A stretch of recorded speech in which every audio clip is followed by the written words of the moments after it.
Dude, nobody can tell you how you feel is wrong. And you know, it's all right. How you feel is all right. If you can know anything, it's how you feel. That's what gives you your beliefs.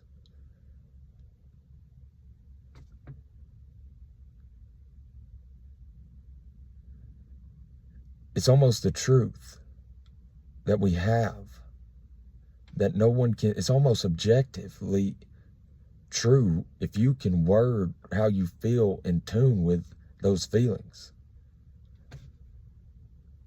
That's like art, the expression of good art, because maybe how we feel is so objective, interconnected, requires conscious attention, objectivity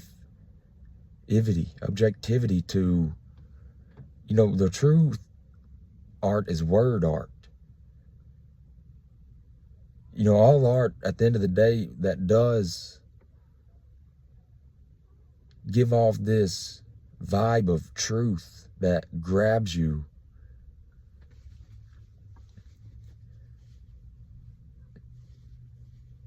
comes from an inability to word the thing that's grabbing you up, and not necessarily an inability to, but the realization that it takes like a Bible or more to say it.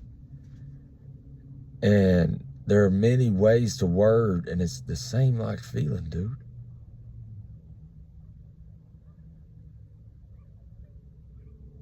Maybe that's love, and that don't take a Bible. You probably got to read one to find it. I mean, as with many things that are truth, you don't find them through some external definition.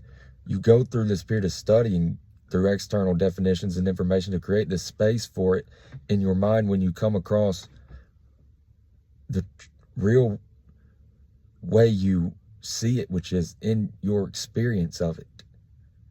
You know, you have this giant place for love, and then you have to go through this process of admitting, oh, that you don't know what it is, to empty that space, that void you've created, and close your mind around as what you call an understanding, like of our mind. We do that often with our mind, our subconscious mind.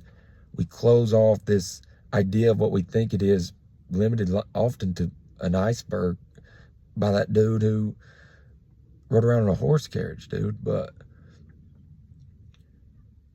And that causes us to never get enough space in our very subconscious mind, where our knowledge base resides, to experience our own subconscious mind as the thing we're using to establish an idea of it. Same thing with love, same thing with God. And these things are word hurdles. And to overcome the hurdle of these words, we have to go back. When did you establish your idea of God as this word, God? Like your God. Your God. When you were like 8? Have you reopened that capsule in your mind? Or is it still closed off around this idea of the bearded dude coming out of the sky, or whatever you believe in, you know? And we must go back in our mind and admit with ourselves. We don't, unfortunately, it comes at the cost of these words being so heavy that it causes like an ego death we have to bring upon ourselves, which is like almost impossible. Maybe mushrooms and stuff will help, and it causes that to happen. But,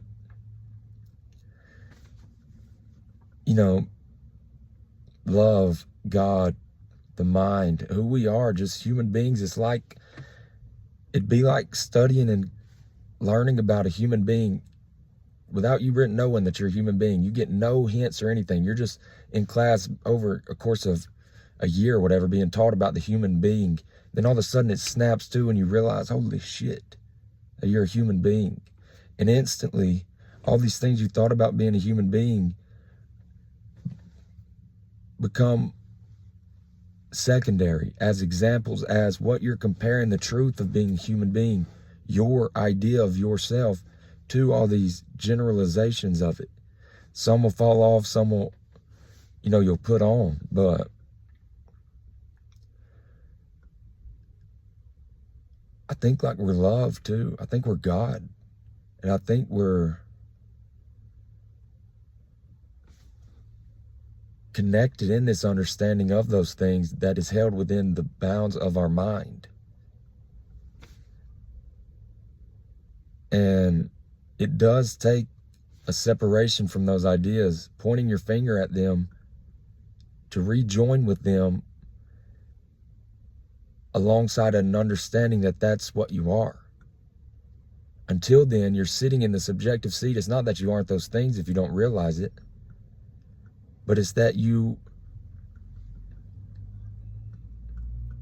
are a representation of a misunderstanding of those things, of your very own misunderstanding of those things that falls short up to the point of you not being able to realize that's who you are. So just, I don't know, maybe tune into how you feel. Like, talk until it feels like you're saying something to yourself, whoever, who cares? Other people, maybe a tree would work better than other people. I would rather talk to a tree